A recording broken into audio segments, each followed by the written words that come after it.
दोस्तों, युग निर्माता कबीर भारत के सामाजिक क्रांतिकारी लेखक देवेंद्र कुमार बसंत्री। ये किताब है भारत के सामाजिक क्रांतिकारी, और इसमें है युग निर्माता कबीर साहब 1398 से लेके 1575। संत कबीर के जन्म स्थान तथा जन्म तिथि के बारे में अभी कोई प्रमाणिक सूचना उपलब्ध नहीं है। कबीर चरित्र बोध में इनका जन्म स्थान वाराणसी और जन्म तिथि ज्येष्ठ पूर्णिमा सन 1455 सन 1398 बताई गई है। इस कबीर पंथी ग्रंथ में घटनाओं का वर्णन जिस शैली में किया गया है उससे उनके ऐतिहासिक होने में संदेह है। इसके अतिरिक्त दूसरे कई लेखक इनके संबंध में कुछ दूसरी ही बातें कहते हैं।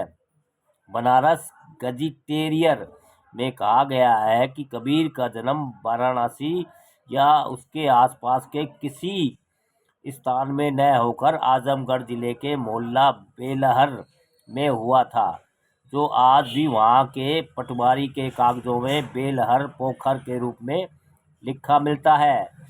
चंद्रवली पांडे ने इसे पक्की खोज की संज्ञा देते हुए कहा है कि यही आगे चलकर जनता द्वारा लहर तालाब बना दिया गया होगा। लहर तालाब। कुछ प्रमाणिक ग्रंथों में कबीर के संबंध में कई घटनाएं पाई गई है। नाभादास की रचना भक्तमाल में जो सन 1585 में लिखी गई थी, कबीर के दृष्टिकोण का तत्कालीन सामाजिक समस्याओं के संबंध में स्पष्ट उल्लेख है।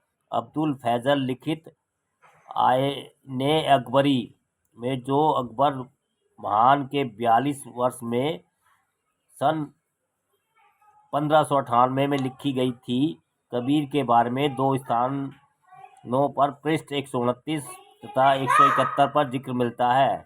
इनमें कबीर को मुवहादी अर्थात अद्वैतवादी कहा गया है। इनकी 2 मज़ारें, एक जगन्नाथपुरी तथा दूसरी रतनपुर अवध में भी बताई गई है।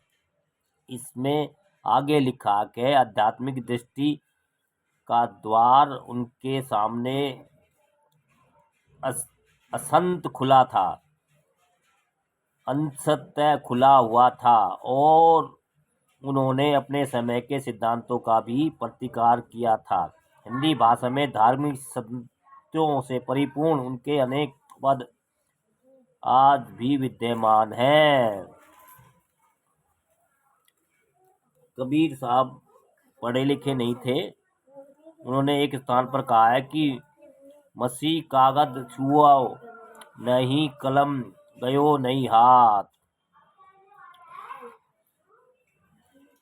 एक स्थान पर कहा है कि मैं कहता अखियन की देखी, तू कहता कागज की लेखी। एक अन्य स्थान पर उन्होंने कहा है कि कर विचार मन ही मन उपजी नहीं, न कहीं गया न कहीं आया।